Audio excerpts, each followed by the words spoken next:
Andrea, bawal tanungin sa hiwalayang Kathniel.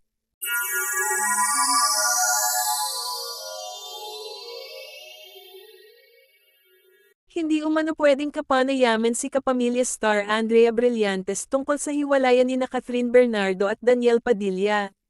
Sa isang episode ng Christy Fair Minute noong Biyernes 8 ng Disyembre, ibinahagi ni showbiz columnist Christy Fermin ang minsang pagbisita ni Andrea sa TV5.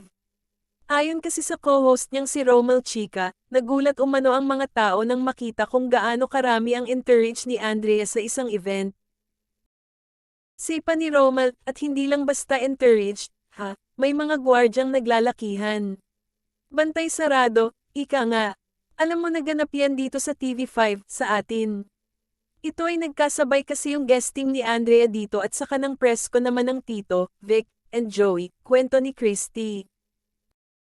Palabas na si Andeng at magsisimula naman ang presko ng Tito, Vic, and Joey.